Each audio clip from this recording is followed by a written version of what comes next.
வணக்கம் மக்களே. இன்றைக்கி நம்ம இந்த வீடியோவில் அதிமுகவில் 1000 கோடி டீல், ஓபிஎஸ் மற்றும் இபிஎஸோட இணையாததன் பின்னணியில் இருக்கிற ஒரு மாஸ்டர் பிளான், வெளிச்சத்துக்கு வந்த ஒரு அதிர்ச்சி ரகசியத்தை பற்றி தான் இந்த வீடியோவில் நம்ம விரிவாக பார்க்கலாம் வாங்க. அதிமுகவோட முன்னாள் ஒருங்கிணைப்பாளர் பன்னீர்செல்வம் அவர்கள் கட்சியிலிருந்து நீக்கப்பட்டதுக்கு அப்புறமா திரும்பவும் எடப்பாடி பழனிசாமி அவர்களோட தலைமையில் திரும்பவும் இந்த அணியில் இணையிறதுக்கு பல்வேறு முயற்சிகளை மேற்கொண்டு வந்துட்டு தான் இருந்தாங்க. ஆனால் எடப்பாடி பழனிசாமி அவர்கள் தெளிவான ஒரு உறுதியான முடிவை சொல்லி திட்டவட்டமாக சொல்லி அவங்கள மறுத்திருக்காங்க என்பது குறிப்பிடத்தக்கது. அருமை சகோதரர் என்று இபிஎஸ்ஸை விழித்து அவர் விடுத்த சமரச கோரிக்கைகளை எடப்பாடி பழனிசாமி அவர்கள் திட்டவட்டமாக நிராகரிச்சிருக்காங்க என்பது அனைவருக்கும் தெரிந்த ஒரு உண்மையினே சொல்லலாம். ஜெயலலிதாவால் பாதுகாக்கப்பட்ட தலைமை நிலையத்தை தாக்கியவரை திரும்பவும் கட்சியில் சேர்க்கறதுக்கு வாய்ப்பே இல்லைன்னு சொல்லி இபிஎஸ் தற்போதைய அதிகாரப்பூர்வ நிலைப்பாடாக இருக்குதுன்னு சொல்லியிருக்காங்க. இருந்தாலும் இபிஎஸோட இந்த தீவிரமான பிடிவாதத்துக்கு பின்னாடி ஒரு தொழிலதிபரோட தலையீடு இருக்கிறதா அரசியல் வட்டாரங்களில் ரொம்ப பரபரப்பாக பேசப்படுது. பிரபல பாஷ்யம் கட்டுமான நிறுவனத்தோட அதிபர் அபினேஷ் என்பவர் இபிஎஸ்க்கு ரொம்ப நெருக்கமான ஒரு ஆலோசகராக இருந்து வந்திருக்காங்க. அவரே ஓபிஎஸோட வருகையை தடுத்து நிறுத்துவதாகவும் சொல்லப்படுது.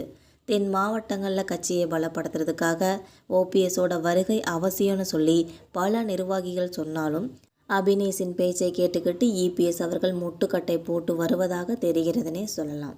இந்த எதிர்ப்பிற்கு பின்னாடி ஒரு மிகப்பெரிய பண பரிமாற்றம் தொடர்பான ரகசியம் ஒளிஞ்சிருக்கிறதாகவும் சொல்லப்படுது.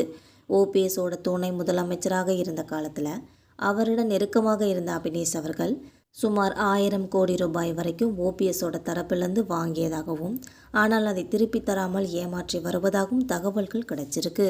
ஒருவேளை ஓபிஎஸ் அவர்கள் மீண்டும் அதிமுகவில் வந்து பலம் பெற்றுட்டாங்கன்னா அந்த பணத்தை திரும்ப கேட்டு தமக்கு நெருக்கடி கொடுப்பாங்கன்னு சொல்லி அந்த பயத்தினாலேயே அபினேஷ் அவர்கள் இந்த முட்டுக்கட்டையை போட்டுக்கிட்டு இருக்காங்கன்னு சொல்கிறாங்க. திமுக தலைமையுடனான மறைமுக தொடர்பில் இருக்கிறதாகவும் நினைக்கிற அபினேஷோட சூழ்ச்சிகளை புரிஞ்சுக்கொள்ளாமல் எடப்பாடி பழனிசாமி செயல்படுறது கட்சிக்கு நல்லதில்லைன்னு சொல்லி ஒரு தரப்பு அதிமுகவினர் ரொம்ப அதிருப்தியை தெரிவிச்சிட்ருக்காங்க. சொந்த லாபத்திற்காக ஒரு தொழிலதிபர் போடும் திட்டங்களுக்கு கட்சி தலைமை இசைந்து போகிறது வரும் தேர்தலில் அதிமுகவோட வெற்றியை பாதிக்கக்கூடும்ன்ற ஒரு அச்சமும் தொண்டர்களுக்கிடையே தற்போது எழுந்திருக்குன்னே சொல்லலாம்.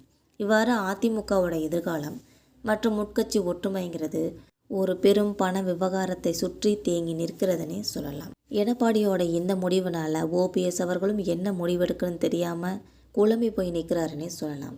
இப்போ ஓபிஎஸ் எடுக்க போகிற எந்த முடிவாக இருந்தாலும் அரசியலில் ஒரு திருப்பு முனையாக இருக்கும்னு கூட சொல்லலாம். என்னதான் நடக்குன்னு பொறுத்திருந்து பார்க்கலாம் மக்களே. இந்த வீடியோ உங்களுக்கு பிடிச்சிருந்தா மறக்காமல் சப்ஸ்கிரைப் பண்ணி பெல் ஐகானை கிளிக் பண்ணி வச்சுக்கோங்க. அப்போ தான் நம்ம போகிற ரெகுலர் வீடியோக்கள் உடனுக்குடன் நோட்டிஃபிகேஷனாக வந்து சேரும். தேங்க்யூ.